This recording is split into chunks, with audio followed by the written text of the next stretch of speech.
काय झालं जानकी? तू एवढी घाबरलीस का? मला रागवण्यासाठी, माझ्यावर चिडण्यासाठी. तरी बरे जर का त्यांचं काही बरं वाईट झालं तर तुझा बाजार उठला. गणपती लय जागरूक आहे.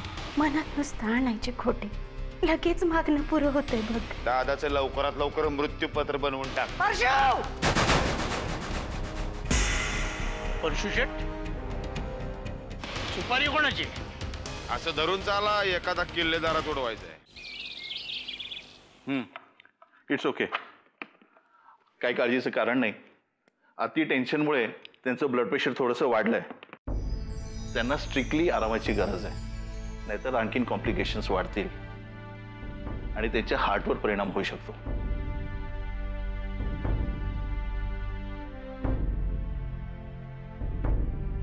त्यामुळे त्यांची काळजी घ्या आणि काही गरज असेल तर मला कळवा. ठीक आहे? ओके.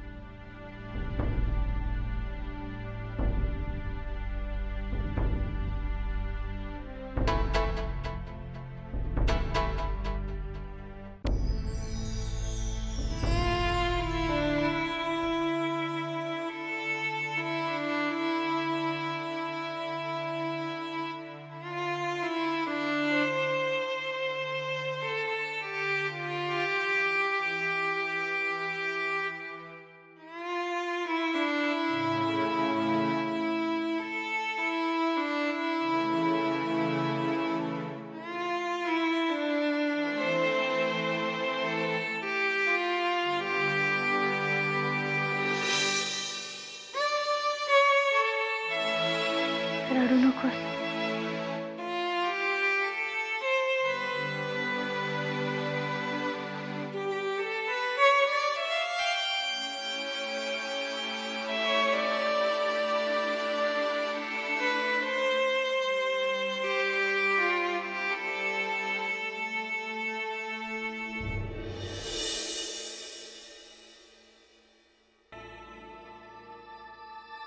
सुमिते, काय झालंय मला सांग. जानकी, जे काही झालंय ते न लपवता खरं खरं सांग.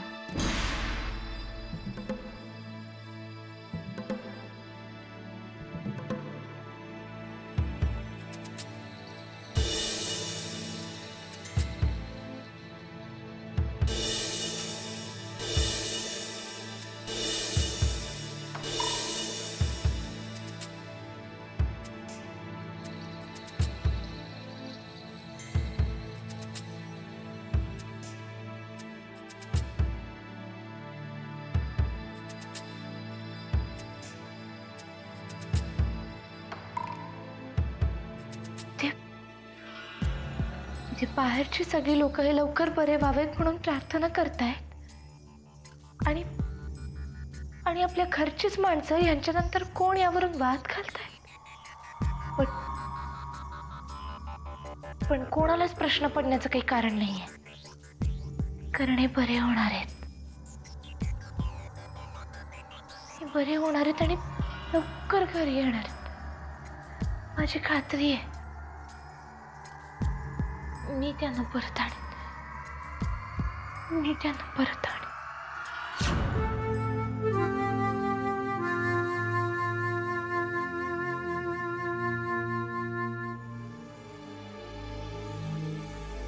वामन दादा, कॉफी आहे. अरे पांडू, हो. आत्या कशी आहे रे? डॉक्टर आता येऊन गेले. आत्याबाई झोपल्यात. डोळे उघडले ना की काही ना काहीतरी चालूच आहे घरात. हे नाही ते नाही, कंटाळा आलाय अक्षरशः. वामन दादा,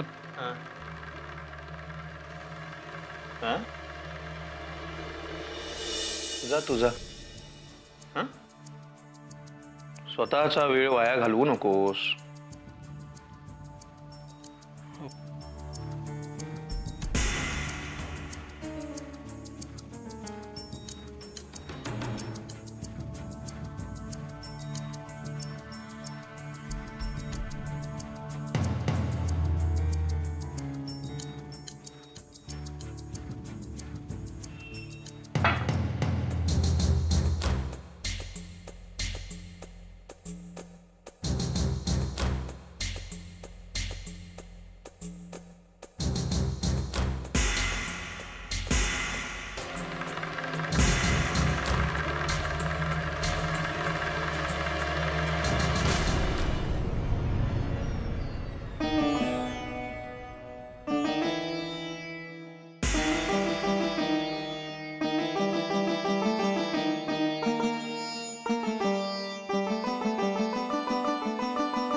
शाळेमधली द्वाड मुलं दंगा करतात, गोंधळ घालतात, हे मी समजू शकते.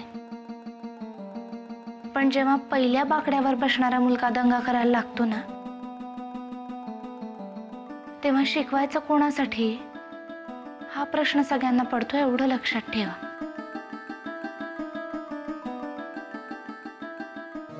आता कोणाचं काय काय आणि किती लक्षात ठेवायचं? मला तुम्हाला काहीच सांगायचं नाहीये.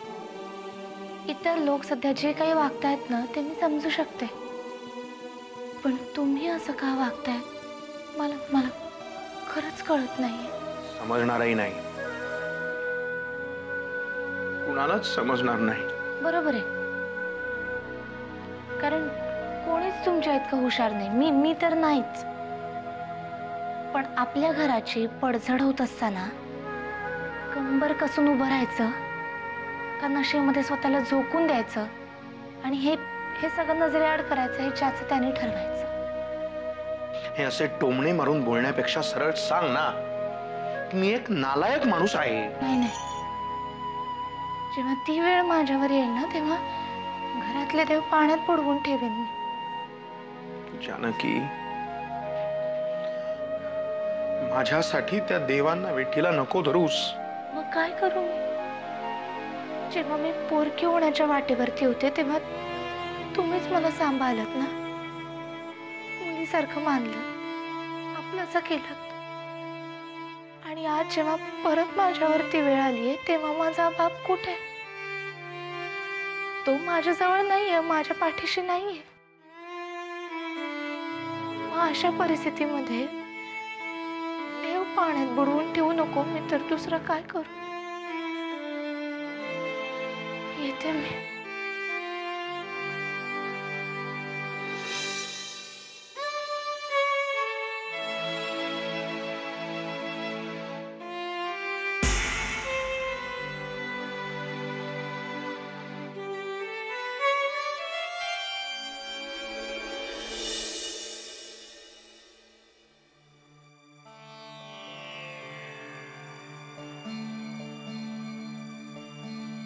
हे अमृताताई, तू कशाला एवढा विचार करतेस? सगळे घरात विचारच करतायत आणि त्यामुळेच एवढं टेन्शन वाढत चाललंय.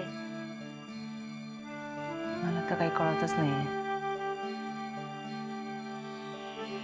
आई गेल्यापासून ना घराला नजरच लागली. अरे बाबांचं हे असं झालंय, तर आत्या आजीची तब्येत ठीक नाहीये आणि बाबन काकाबद्दल तर काही बोलायची सोयच नाहीये. लय भारी माणूस आहे, पण एकदम कामातूनच गेलेत. सुमित्रा काकूला बाळ झालंय. खरं तर ही किती आनंदाची गोष्ट आहे. आपण सगळ्यांनी खूप लाड केले पाहिजेत तिचे, बाळाचे. पण घरात किती मोठा तमाशा झाला. माणसं मुलगी होणं पाप समजतात हे ऐकलं होतं, पण आपल्याच घरात पाहायला मिळेल असं वाटलं नव्हतं रे. अमृताताई, आपल्या घरातली सगळी मोठी माणसं वेड्यासारखीच वागतायत. आता आपल्यालाच मोठं झालं पाहिजे. असं बोलत बसून काही फायदा नाहीये. मग काय करायचं आपण? आता सुमताईच्या बाळाला आपणच किंमत द्यायची. मी शाळेतून आल्यावर तिला खेळवत बसणार.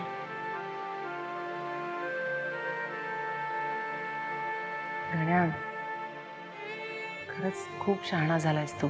झालं नाहीये, तूच मला शहाणं केलंयस. मी बाळाला बघून येऊ का?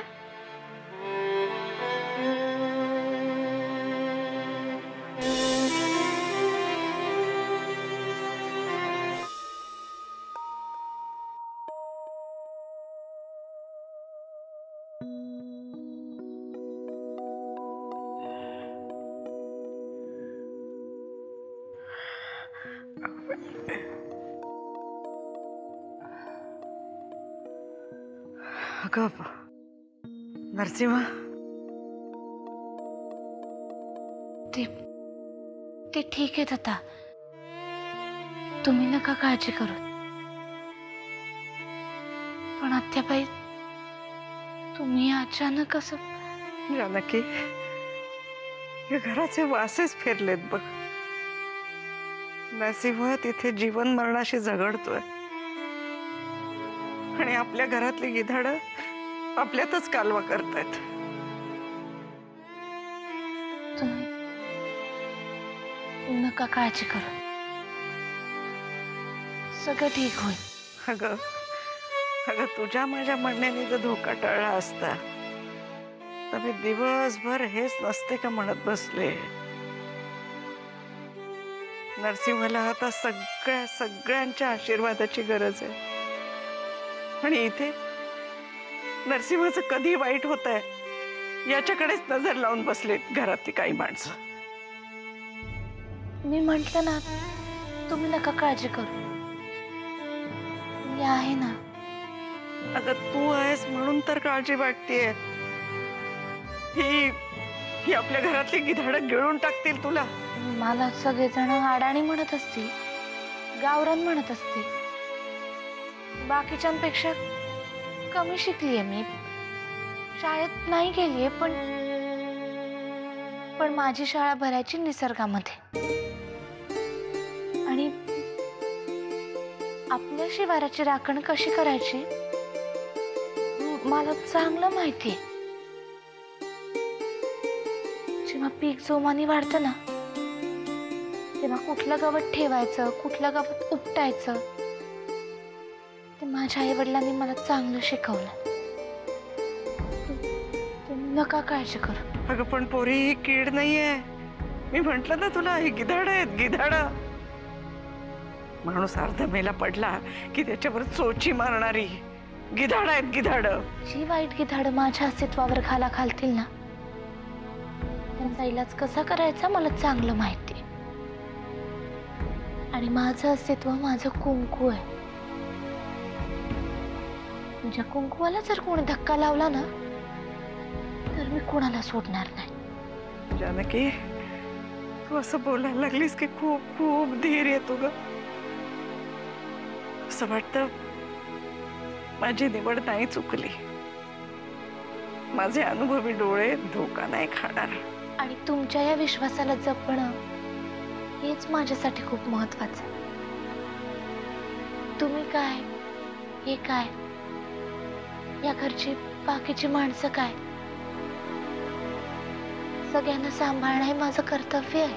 अगं तसं नाही ग पोरी, पण खूप काळजी वाटते ग. आता घरात पाहिलंच ना, जे काही चाललंय ना, ते खूप खूप विचित्र आहे. आत्याबाई मी आहे ना, तुम्ही नका काळजी करू. तुम्ही निवांत पडा आता, नका काळजी करू. हा, मी आहे.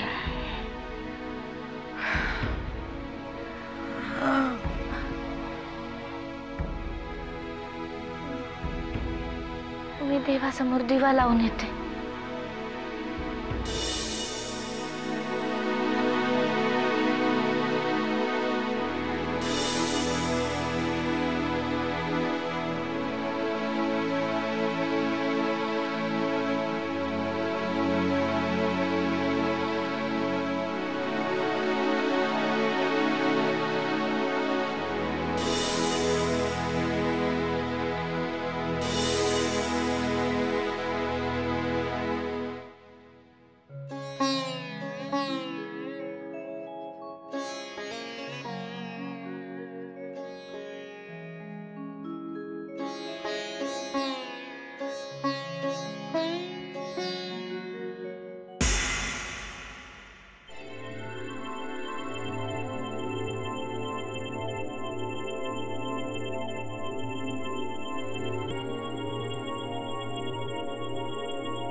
काय ग, काय मागितलेस देवाकडे? की माझ्या पायगुणाने या घरात जे काही चाललंय ते तसंच चालू राहू दे. अहिल्याताई, या घरात बोलण्यासारखे इतर बरेच विषय आहेत. आपण त्यांच्याबद्दल बोलायचं का? ठीक आहे, आपण जरा वेगळा विषय काढू. काय ग, मी असं ऐकलंय की भाऊजी आजारी आहेत म्हणून तू सतत त्यांच्या बाजूलाच बसून राहणार आहेस. हा तुमचा वेगळा विषय आहे का? का वाईट वाटलं? पण सांग ना. तू भाऊजी बरे होईपर्यंत हॉस्पिटलमध्येच थांबणार होतीस ना? मग काय झालं? हौस फिटली? बरोबर आहे तुमचं, पण तेव्हा मला हे नव्हतं ना माहिती की या घरात माणूस मरण्याच्या आधीच त्याच्या टाळूवरचं लोणी खाणारी माणसं आहेत म्हणून. एक लक्षात ठेव, आता तुझ्या मागे उभं राहायला तुझा नवराही नाहीये आणि आत्याबाई तर पिछाण्यावर आहे. त्यामुळे माझ्याशी बोलताना सांभाळून बोलायचं. आणि माझं नाव जर का घेतलंस तर सरळ घराबाहेर काढेन. मी कुठे तुमचं नाव घेतलंय? त्यामुळे माझं बोलणं तुम्हाला का लागलं याचा विचार तुम्हीच करा. आणखीन एक गोष्ट, हे काय किंवा आत्याबाई काय माझ्या कोबड्या नाहीये, माझं बळ आहे आणि ते माझ्या बरोबर कायम राहणार. हे राहिले काय किंवा नाही राहिले काय, या उपर तुम्हाला माझी परीक्षा घ्यायची असेल तर घ्या. अरे वा, ते असे गुण पण आहेत तुझ्यात? अजूनही बरेच गुण आहेत. योग्य वेळ आली की सगळे दाखवेन. हा, दाखवून तर बघ, मग कळेल तुला खानदानी रक्त काय असतं ते. खानदानी रक्त अंथरुणावर पडलेल्या माणसाच्या मरणाची वाट नाही पाहत. खूप बोलते, चल निघ आता. तुम्ही ज्या प्रमाणात मला बोललात ना, या मनाने हे काहीच नाही, एवढं लक्षात ठेवा.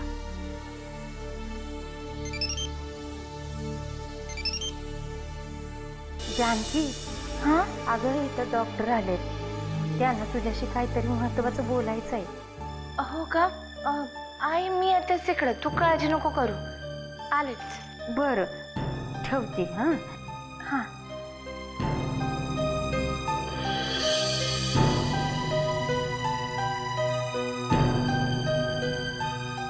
काळजी नका करू, हे आहेत अजून. आणि जोवर मी त्यांच्या नावाचं कुंकू कपाळी लावतीये तोवर ते राहणारच.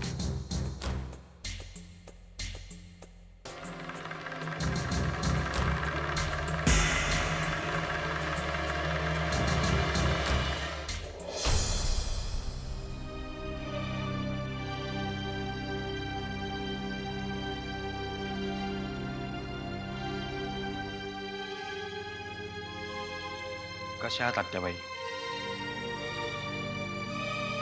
तुम्हाला असं अंथरुणावर पडून असलेलं बघून सगळं घरच आजारी असल्यासारखं वाटतंय. तिकडे साहेब सुद्धा मोठ्या प्रसंगातनं पार पडतायत. अशा वेळेला या घराला तुमचाच आधार आहे. माझ्या आजाराबद्दल आपण नंतर बोललो तर नाही चालणार. आणि बाकी जे काही बोलताय ना, त्या गप्पा सुद्धा नंतर मारता येतील. आधी मी सांगितलेल्या कामाचं काय केलंय ते सांगा. आत्याबाई, काम झालंय म्हणजे जवळजवळ होत आलंय, पण त्यामध्ये एक अडचण आहे. आता कसली अडचण आली आहे त्याच्यात? बेकायदेशीर कामं काय कधी केली नाहीत का? आणि हे बेकायदेशीर काम सगळ्यांच्या भल्यासाठीच आहे ना? नाही नाही आत्याबाई, तशी काही अडचण नाहीये. अहो, तसं काही असतं तर आपण 2 मिनिटात सोडवलं असतं. पण अडचण वेगळीच आहे. वामनरावांच्या कामामध्ये वामनरावच एक मोठी अडचण आहे. म्हणजे त्यांना सध्या सत्यवादाचा रोग जडलाय. त्यांना काही सांगायला गेलं तर 2-3 मनाचे श्लोक आपल्यालाच ऐकवतील आणि गप्प करतील. एक काम करा वाकनीस, या कामात अहिल्याची मदत घ्या. ती करेल, पण याच्यात तिचाही फायदाच आहे ना.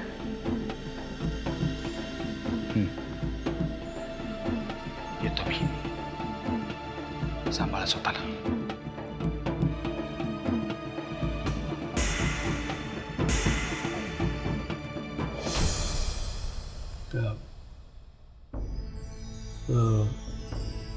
मिसेस किल्लेदार, आत्याबाई कशा आहेत? नाही, त्या ठीक आहेत, पण तुम्ही मला एवढं तातडीनं का बोलवून घेतलं?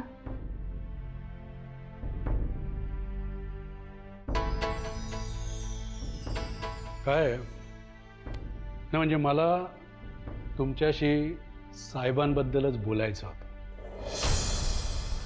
कसं आहे की आपल्या शरीराचे सगळे अवयव एकमेकांवर अवलंबून असतात, बरोबर? आणि त्यातला एखादा अवयव बिघडला की हळूहळू सगळ्या गोष्टी बंद पडू लागतात.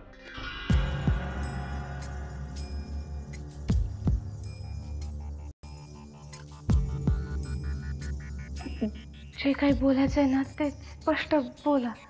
मॅडम, किल्लेदार साहेबांचं लिव्हर बंद पडलं. आत्ता त्यांना आपण सपोर्ट सिस्टीमवर जिवंत ठेवलं आहे, पण जसजसे दिवस जातील तसतसा एक एक अवयव कुचकामी ठरत जाईल.